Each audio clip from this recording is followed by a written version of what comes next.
What's good, everyone? Welcome back to another episode of the Cutman Podcast with your boy Austin Cardish. Hey, listen, I I got told the past few weeks I didn't know ball in regards to a few things, including UFC. And hey, some of the things that I kind of said were going to happen, you know. And my guess for LeBron, where he was going, we're going to start that off. LeBron's going to Philly. And that's a team I said that LeBron probably should go to, probably the best fit, and it happened. So we'll talk about that. We'll talk about the recaps of Plessis versus Usman, which, I picked Plessis by decision, and it happened. And then Tommy McMillan, too, who some of y'all like, some of y'all don't like, but hey, I like him. And we'll get into that in some UFC recap, as well as a couple other topics, including the MLB trade deadline and Jeremiah Smith flirting with Ohio State history.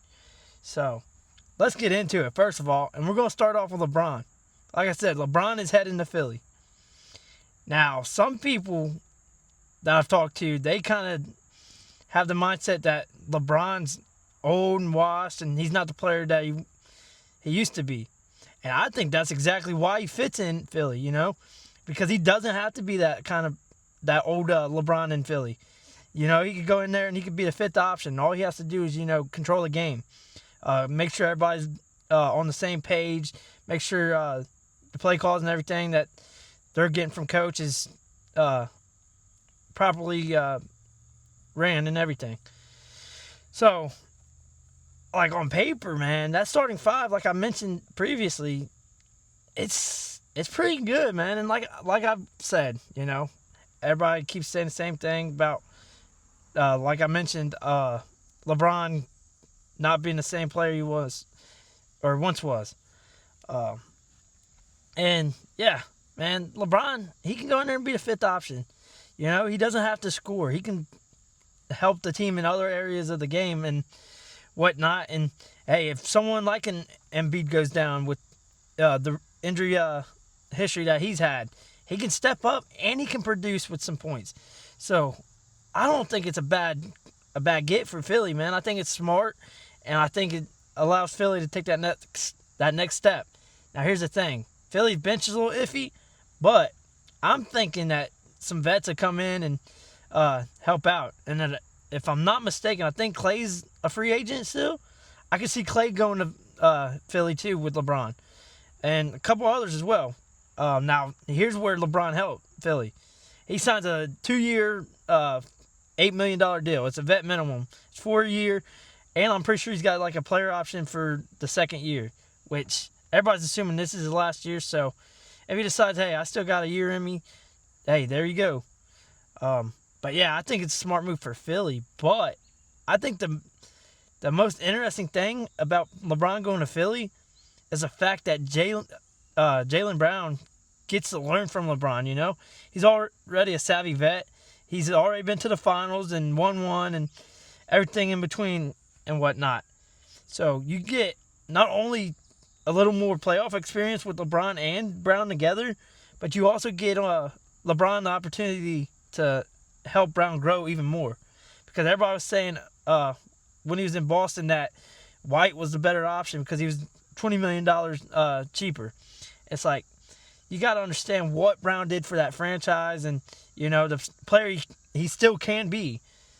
But, yeah, I think Brown, as long as he goes in there with the mindset that, hey, I can really benefit from LeBron being here, I think he's going to, go do wonders for his career with LeBron. Hey, man. Hey, I hate to say it, man, because I'm a Bulls fan. Everybody knows I'm a Bulls fan.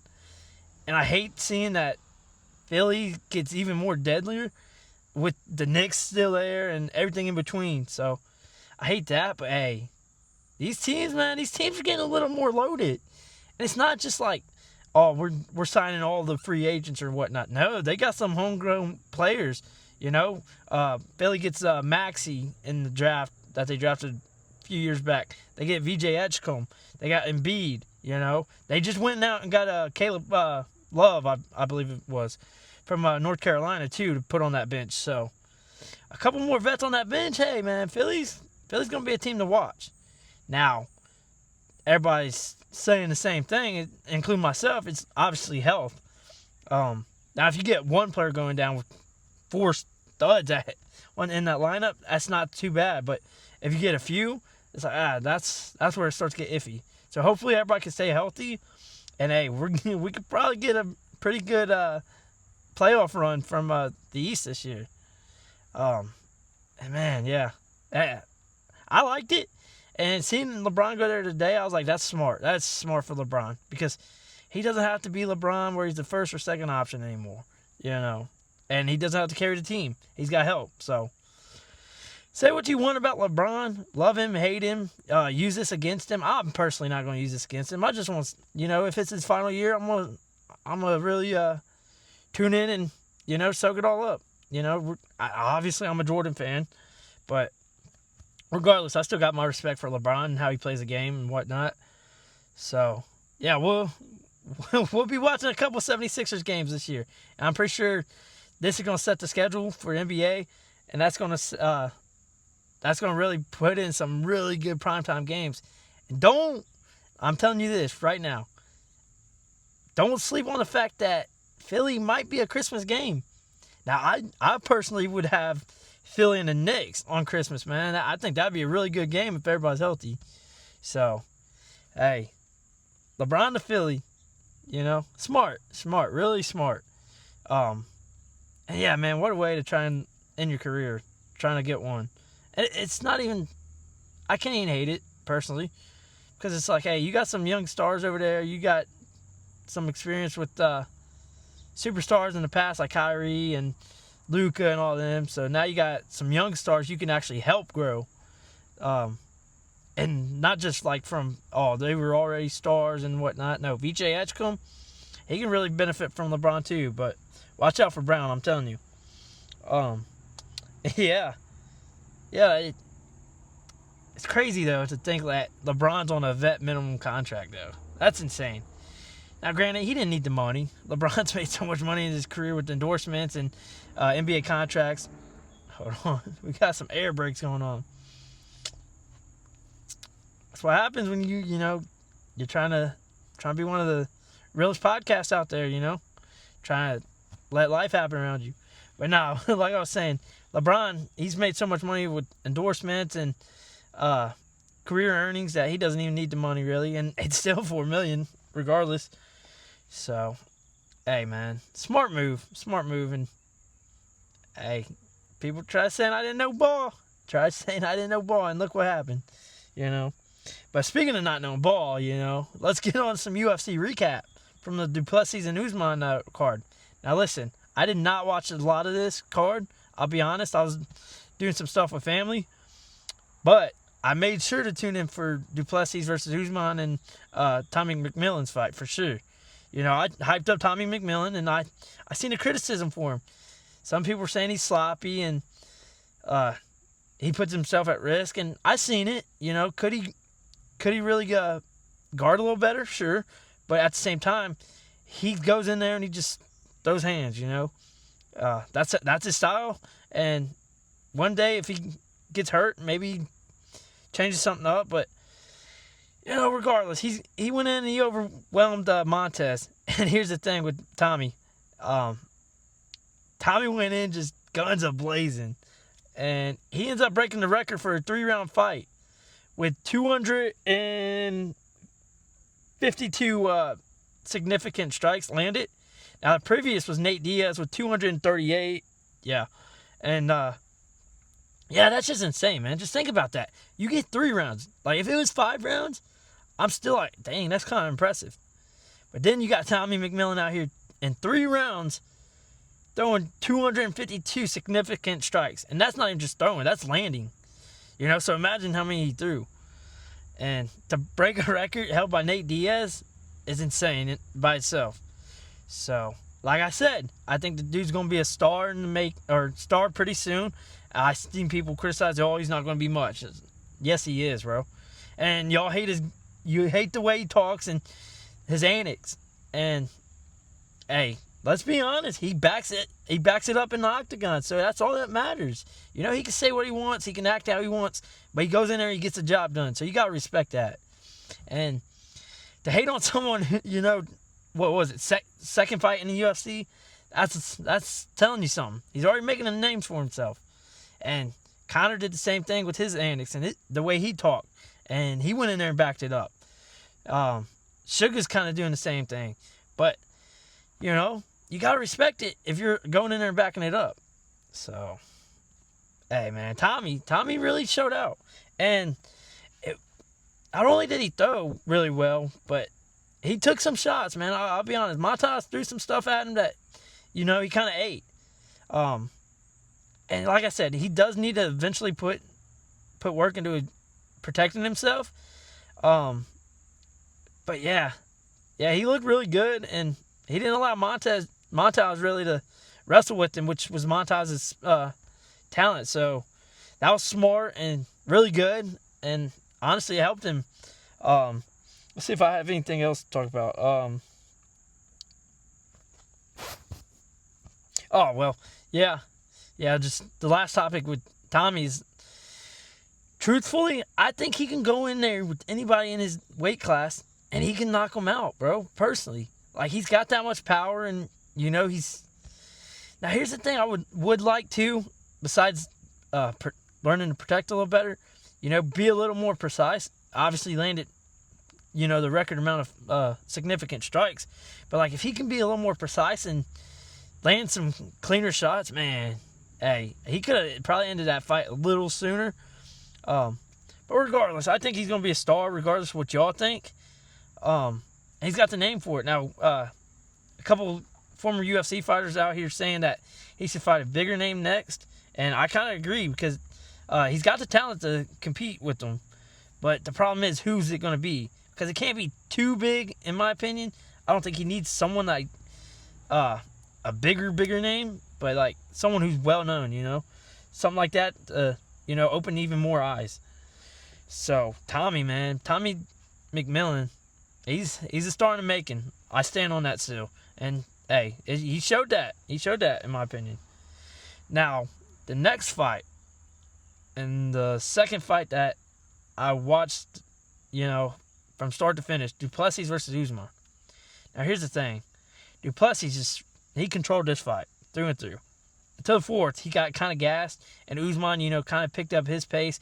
But, the fight was over then. And now here's the thing. I told y'all I bet money on Plessis with the decision, and that's how he ended up winning. Problem is, I didn't bet the money because the payout just wasn't there. Like, it wouldn't even made me anything, really.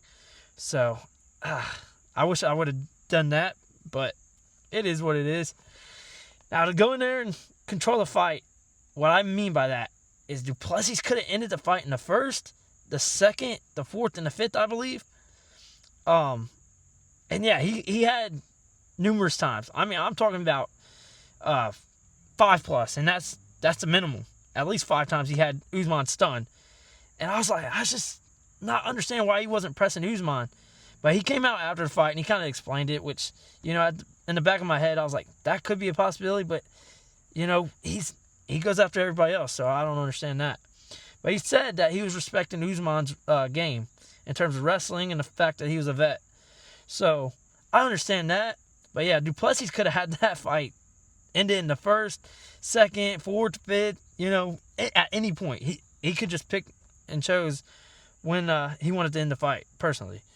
And yeah, that's the thing about Usman, though. Like, he did eat some really good shots, and, some he probably should have went out. But, hey, he did stick in terms of cardio, and he tried making a little desperate attempt at a knockout in the 5th round, but it was just too late, man. And yeah, man, y'all said I didn't know ball, though, and I got it right. I got the decision right, Plessis by decision. So, who knows ball now? But no, I thought both fights were really good. Now, like I said, it was basically a Plessis fight. But at the same time, he made it interesting. And it just kind of ticked me off, though. How he just went and stopped the fight. He went and pressed Usman, man. That kind of ticked me off. But, he still won. And it'd be interesting to see who he's going to fight next. You know, there's some big names that he could reach out and try and fight. We could get like a trilogy of him and Strickland for the belt. Now he's beaten Strickland twice, so how that would end up, I don't know. I don't know. But, you know, maybe Strickland comes out and he wins fight 3 and then they have a 4th or something. I don't know. But it's a funny rivalry. Because at the end of each fight, they seem like they respect each other, and then they absolutely hate each other when they're fighting, which, I mean, that could be just the fight build-up, too, you know. That's what happens in UFC. They do have their promos, like, you know, WWE and all that. But they actually fight. They actually fight legit, you know. But, yeah, so we get a record broken with McMillan, and then we get an absolute landslide with Duplessis. So, hey, 2 fighters, you gotta keep your eyes on. And yeah, man, just listen. If you all don't like McMillan because of his antics, don't even think about that. Don't even watch all that. Just go in there and watch his fights, man. Now, he's still gonna throw up some middle fingers like he did in this fight, but hey, he's gonna fight, you know. And here's the thing, though. I will give McMillan his credit. He did say Montas was coming out and talking all that crap about him before the fight, so he had to go in there and he had to talk his, which, I mean, you know, you live on talking shit, you're going to die on talking shit. But yeah, man, it's a decent card. Now, this upcoming card this weekend, I'm personally leaning on not watching it. There's just not a lot of names, and a lot of names that I can't pronounce, so coming on here and butchering all these names and everything else, I'm not going to watch. But I did find out that Islam's next fight is against Ian Gary. So, hey, as much as Islam's really good, he's going to have to bring his A game still. Now, early on, I'm leaning Islam. So, and he's going to wrestle a lot. You know, Islam's a wrestler. He's got more... here's the thing. Ian Gary's got more... of a stand-up game, and Islam's got more of a wrestling game, so you know where it's going to go. Islam's going to try and take him down and control the fight there. And personally, it might be a boring fight for Islam. He might win it, but it might be a boring fight. So be prepared for that. It is for a title fight, or for the belt, I believe. Don't quote me on that. But yeah, that's August, I think 16th. I could be wrong on that. It's either August 6th or August 16th. It's one of those two. Right? I can't remember. As it gets closer, we'll talk about it and get the actual date. But, yeah, that's an interesting fight to see coming up. And then, obviously, we're going to have bigger cards coming throughout the month because Dana White's already came out and said it. But, yeah, that's going to wrap up UFC. And we're also going to talk about another potential record breaker, and that's Jeremiah Smith with Ohio State, the star-stud wide receiver. Now listen, I've been grateful enough to be an Ohio State fan and have Jeremiah Smith on our team to help us bring a natty home. But this year could get really interesting because this year he's going into the season, and his final season, obviously, he's going to be a first-round draft pick, potentially top 5. So he's leaving Ohio State. Let's just put it like that. But no, he's 43 receptions away from breaking Egbuka's record. He's 341 yards away from breaking Michael Jenkins' record for yards. And then he's 9 touchdowns away from breaking Olave's touchdown record at Ohio State. So, Jeremiah Smith's got 3 records within reach in terms of receiving at Ohio State. And I'm not going to lie, the one that I could see him, you know, just barely making through is their touchdown record. Now, I see him getting double digits, obviously. He's going to have to break the record, or he's going to tie it. But, yeah, yards, I mean, he's got 341 yards. He's going to have that probably in his first 3 games. Let's be real. And then receptions, 43 receptions. He'll probably get that probably halfway through the season. All right, bro. Any day now. We got nature around us. He's talking shit. He's probably a Michigan fan, to be honest. But no, let's roll the window up for a second. Just to let him go on by. But no, like I said, Jeremiah Smith, he's probably going to break these records. Two of them easily.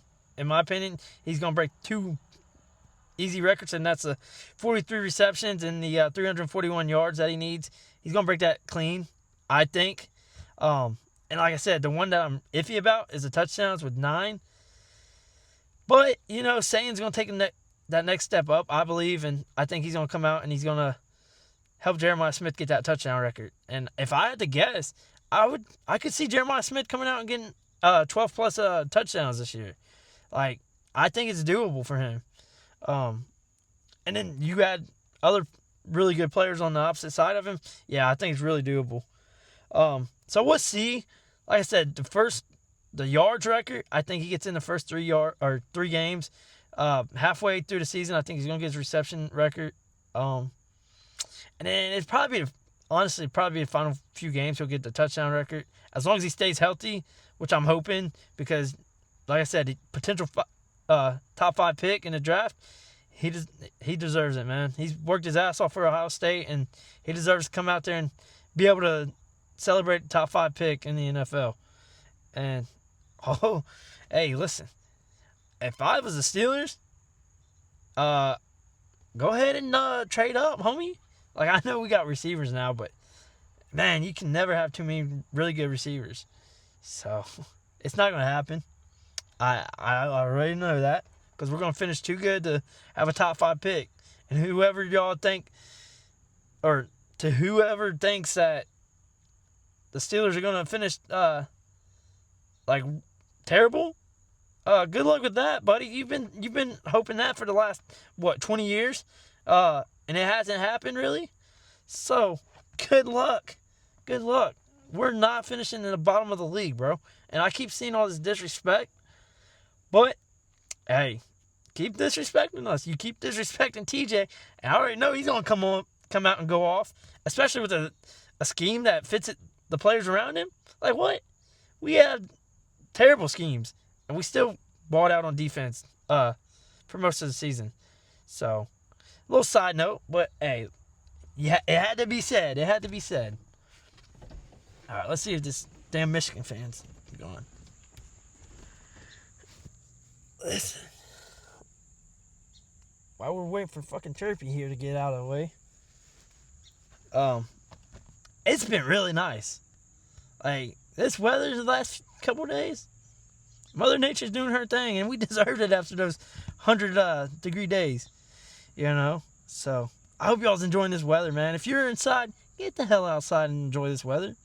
Like, get your kids out. We got too many kids on iPads and all that shit now. Like, get outside, ride some bikes, go for a walk, play some football, tackle football, There's times that we'd play tackle football in the street, just to play football. So, get out there and experience life, man, and the things that life's gonna bring. But with all that, let's get into the MLB trade deadline. Now, here's the thing. Being a Reds fan as well. Being a Reds fan is hard. And a Cincinnati fan in general is just crazy. And here's the thing. The Reds have already came out and said it. And it was expected that, we were going to be sellers at the deadline. But they've came out and said that they were going to focus on 2027, which is understandable because we just sucked this year. Just be completely honest. The Reds have absolutely sucked. But yeah, to go out there and say that you're planning to be competitive in 2027, I think that's like a desperate attempt to just ease in the fan base's minds. Because, we've dealt with so many damn rebuilds here recently, man. And we had hope going into this season. You get Sal Stewart coming out looking really good. You got Chase Burns looking really good. But Day, when he was called up, looked promising. But everything just kind of trickled down and nothing happened. McClain's bat just didn't wake up. Suarez, he didn't get the pop that we thought he would. We know his average was going to be down, but the pop just hasn't been there. And other areas of the team have been completely miserable, And obviously we got to sell. And one name I think we should sell, and I've been on here advocating for the past few the few months that I think Brady Singer is absolute trash.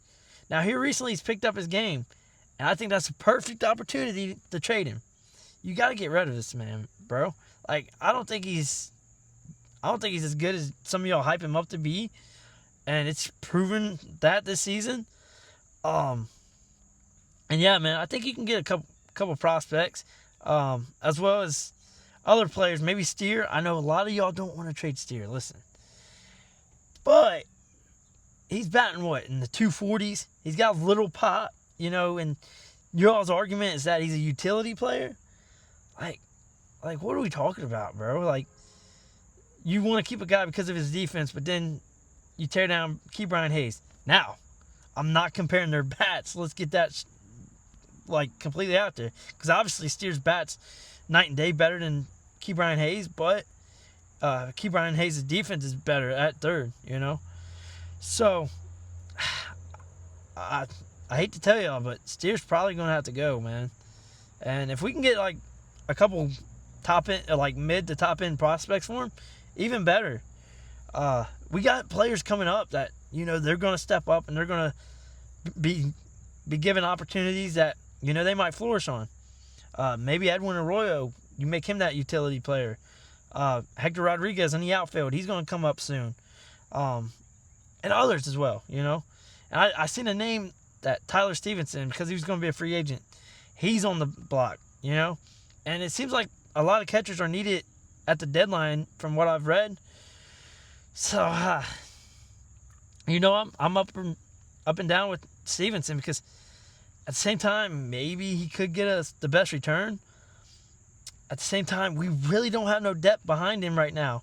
Obviously Trevino is there. Obviously, Duno's at double A, but I think he needs another year or two to still improve. And then after that, we got youngsters. So I'm hit or miss on that. I wouldn't be mad to see the Reds sign him to a 2-3 year deal and just keep him until Duno comes up. But who knows, man? It's the Reds. You never know. Now, the thing is, they said they're going to look at deals and want high end prospects. So maybe we get someone that's major league ready and could come up and help the team within the next year or so, and that makes it even better. But I don't know, man. The Reds are just I hate to say it, but the Reds are a dumpster fire, man. 1 minute they know what they're doing, the next they don't. And I thought Francona would be really good for this team, and it just hasn't happened, Now, granted, I will give him another year come next year when they say they're going to be better, but that's life as a Reds fan, man. And a Cincinnati fan at that, like I mentioned. But, yeah, we'll see what 2027 has to do, Man, unbelievable. But here's the one kicker. They have been decent coming out of the break. They've won the first two series out of the break and start the series against St. Louis tonight, which, divisional opponent, you got to try and win that. But I expect the Cardinals to win, completely honest. And hopefully I'm wrong. Hopefully I'm wrong. But also on the deadline, you got some really good players who are on the block. And you got the Byron Buxtons, the Joe Ryans, and you got what's his name? CJ Abrams. They said he could be on the block. Now, I don't see Abrams being on the block for the fact that he's still young and decent. And he's still starting to making. So I think Washington holds on to him and sees what happens. And I'm sure they're going to field calls. I'm sure everybody's going to field calls. I'm sure the Reds are even going to field calls on Hunter Green and everything else and see what happens. So, obviously, calls are going to be made and received, and we'll see what happens. But, yeah, one name that I am focused on and seeing where he goes is Skubal. Now, I think Skubal, I think he's done in Detroit. Now, there's people out there say they should re-sign him. But, Detroit's probably about to rebuild as well. But they got some stars, You got the shortstop. What is his name? McCoggle or Kongu. I can't remember exactly what his name was, but he's promising. Riley Green, if they keep him, he's promising as well. And yeah, they got a couple players out there, man. And we'll see what happens, but maybe they're in rebuild here soon. But if you can get like really good prospects for Scooball for Detroit, hey, go and do your thing, man. Now, here's the thing. One of the suitors that they're talking about is the Dodgers. I'm getting about sick of the Dodgers, man. Like, granted, to be a fan, that'd be a different story. Because I'm sure they're like, oh, we're doing our thing. And, respect to the general manager, people might not like it, but, it is what it is. He's going to go out there and he's going to make the moves that he thinks can help his team. And the owner as well, And we'll see what the cap situation becomes within the next year or so. And, hey, maybe they got to start shedding payroll, but I don't know. But, the Phillies are also talked about, but I don't think the Phillies necessarily have what it takes to land a Scooball, and he'd have to be like one of your top end starters. And I read something as well as they need like a fifth option, behind Nola and Sanchez and Luzardo and Wheeler. So who knows? Maybe they'd get a smaller known player, maybe like a Hancock from Seattle. Maybe someone like that to fill in that fifth option or fifth spot in the rotation and go from there. But yeah, it'd be interesting to see where Scooball goes, man. If he does go, I think he should be traded. I think you should try and get whatever you can out of him right now while you can. But that's all. The ball's in Detroit's field. I was going to say court, but it's baseball, so let's change it up. Kind of corny, I know, but it is what it is. But yeah, it'd be interesting to see where everybody goes and whatnot, and see what the Reds end up doing, if they trade a lot of players or if they trade few. But me personally, I was just sitting there thinking, just reading some of the names that are going to be free agents and some who are on the block. There is potential that this deadline could be a lot quieter than people were thinking. Because, you got the Scooballs and the big names, but do you want to spend, top-end dollar to get these players and extend them? Do you want to give up the top prospects for players in a class, soon-to-be free agent class, and trade block that, it's iffy? You got catchers. Everybody needs catchers, but there's only a certain amount of catchers you can get, because not everybody's going to deal their top-end catchers. But yeah, I wouldn't be surprised, if it's honestly disappointing and quiet MLB trade deadline. Maybe a couple big names go and, that's it, I know there are a lot of good teams who are trying to rebuild differently. The Rays somehow find ways to, regardless who they got on their team, they find ways to try and win. And, hey, props to them. They trade their players in just the right time. They're almost like the damn Brewers.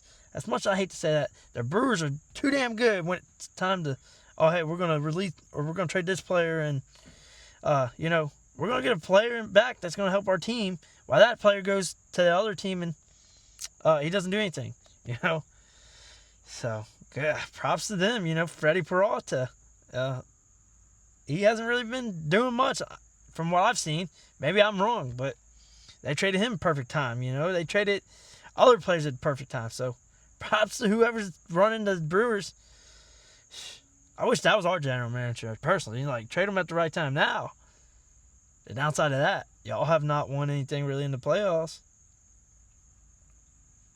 So, can't be all winners, huh? But now, yeah, it'd be interesting. I'm gonna keep tabs on the deadline. I think it's like a week out, maybe 2, and see what happens. But yeah, don't be surprised if it's a quiet deadline. And yeah, that's basically gonna wrap up the deadline. I didn't have much to talk about. I just want to pick and choose, and we'll get more into it as trades start happening and the deadline gets closer. We'll we'll talk more about it. Maybe I'm completely wrong. Maybe the deadline goes crazy and it's a big deadline and a lot of players are moved. Who knows? But yeah, we're gonna move off of that and we're gonna get on a couple topics that aren't sports related to end the pod. And one of them, listen, I've been scrolling through Facebook. Every time I come on my my reels and my videos page to, just doom scroll, I'm coming on and seeing this dude, this car salesman. It's Rob Rabbit Pitts. And this dude's funny, man.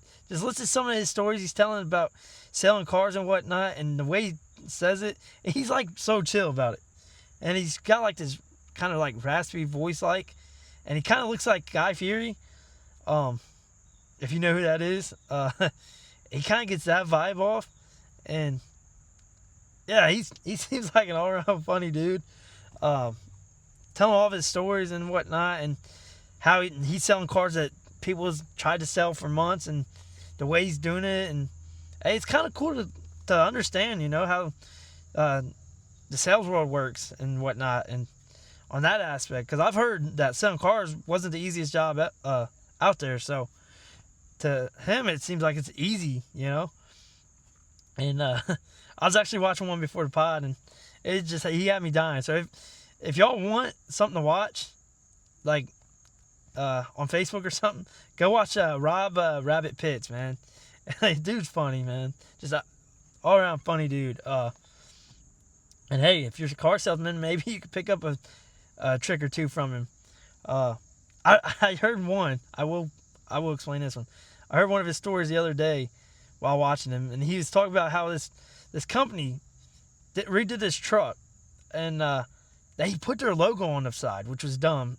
And the way he described it is basically dumb, because they weren't able to sell the truck, right?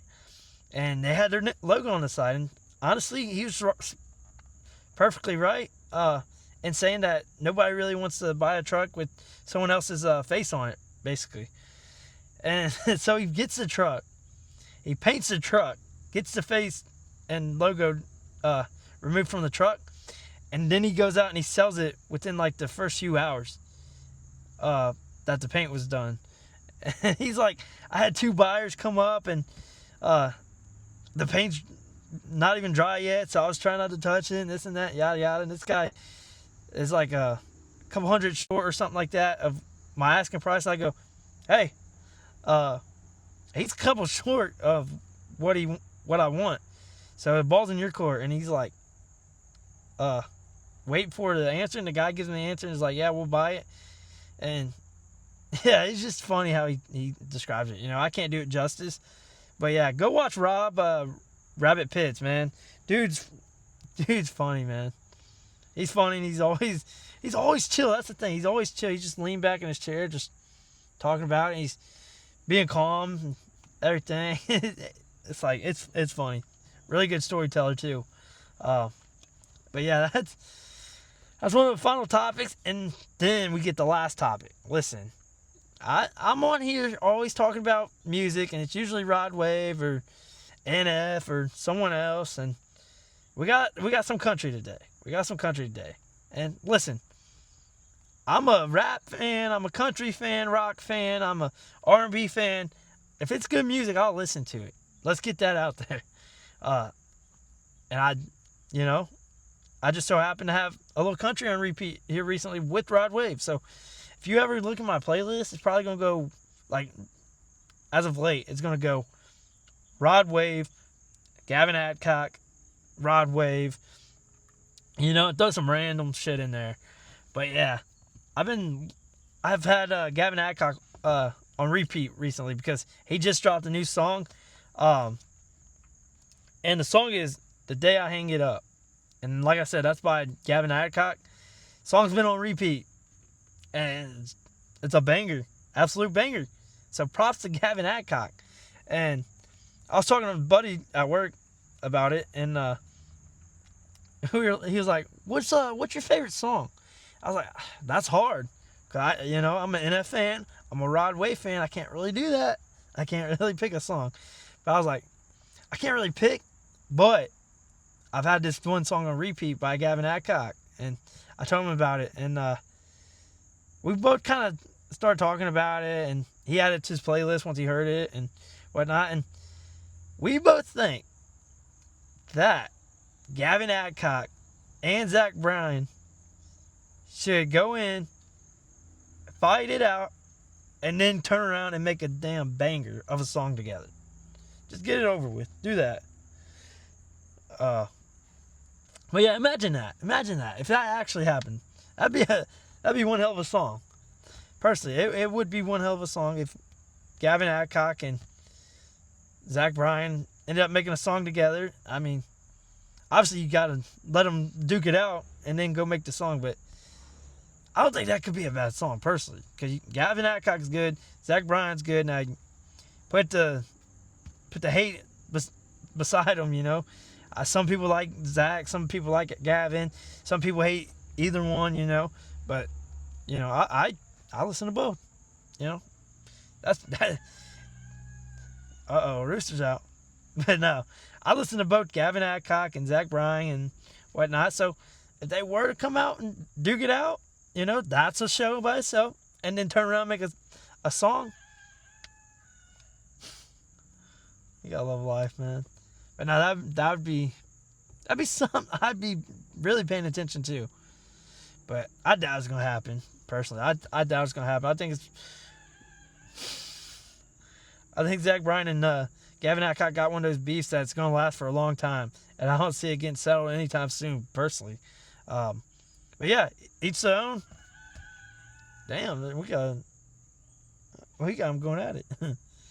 But it's gonna be a beef to last a long time, I think. So, you know, we can't always have what we want, right? But now that's all I'm really gonna like talk about on this episode. I don't want to keep it too long, but yeah, I did want to talk on the fact that LeBron news broke today with the him signing to Philly. I wanted to recap UFC, you know, the fights of Tommy McMillan and Du Plessis, and y'all saying I don't know ball, which is crazy. And then Jeremiah Smith and everything in between. So, like I said, we're going to talk more about the MLB trade deadline as it gets closer and as moves start happening.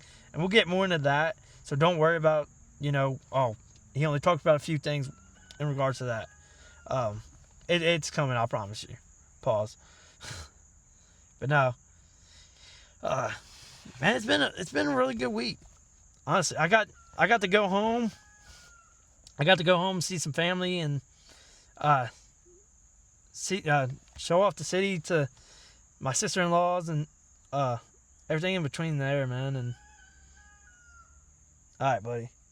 All right, we can chill out for 5 minutes. Someone's hungry. But no, I got to go home.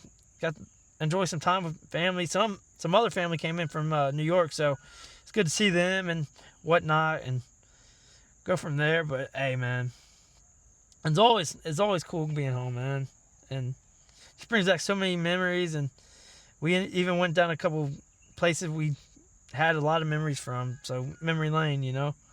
And hey, maybe one day we got a place here, we got a place there. That's one of the things I would like to really happen in life.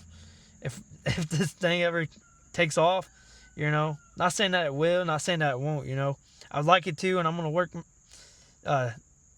my ass off. Just, you know, gonna say it. I'm gonna work my ass off to see if it can go to a different level. And yeah, that's why I'm always open to conversations with. Hey, what are some suggestions that help me improve the podcast? What's something that I can do that, you know, that might not make it as bad, you know? What's some topics, you know, that people might want to talk about? Now, I have thought about making like certain, like not necessarily skits, but like you know, everybody's got their stuff, you know, maybe like for instance, Coach JB has his Mexican word of the day, like stuff like that, you know. Obviously I wouldn't do that, but because that's his, you know. A lot of people want to take Coach JB's stuff and not give him the credit for it. But yeah, maybe we'll do like some rankings. Maybe we'll start ranking some stuff. Maybe like movies. My favorite podcast, which Coach JB's up there. Coach JB's up there, and he's probably number one personally. Him and Big Schmitty. And who knows? We'll see what happens. I'm always open to improving. That's one thing in life that I try to do every day is try to figure out ways that I can improve. And small things are wins in life that I really, really appreciate. But yeah, that's gonna wrap this episode up. But yeah, man, hey, to everyone who's tuned into the podcast, who's watched the shorts or the reels and everything in between there, and helped support the channel, thank you from the bottom of my heart. Thank you. I appreciate all the love y'all show to me, and will continue to. And man, if you, like I always say, if you want to support the channel for free, just simply watching the videos, liking the videos, and subscribing to the channel for absolutely free, that's the best way to do so. And that's, I appreciate anything, and even if you just want to, shout it out, shout the pod out, gonna be grateful, man. Try to stay humble. That's one thing I think in life, people, they get ahead of themselves and they forget to stay humble. And that's one thing I do want to do. So I wake up and just, hey, stay humble, man. Stay humble. Regardless, if it's 1 view, if it's 100 views, I want to stay humble. And I'm grateful for everything, every view, every like, every subscribe. I'm grateful. So thank y'all for tuning in, man. I hope y'all like this episode. I hope y'all have liked previous episodes and episodes to come. With that, I'd like to say that I hope y'all have a great weekend. Y'all stay safe and get outside and enjoy this weather, man. Like, it's really good. So, but yeah, until next time, man. Appreciate y'all. Hope y'all like this one, and I'm out. Peace.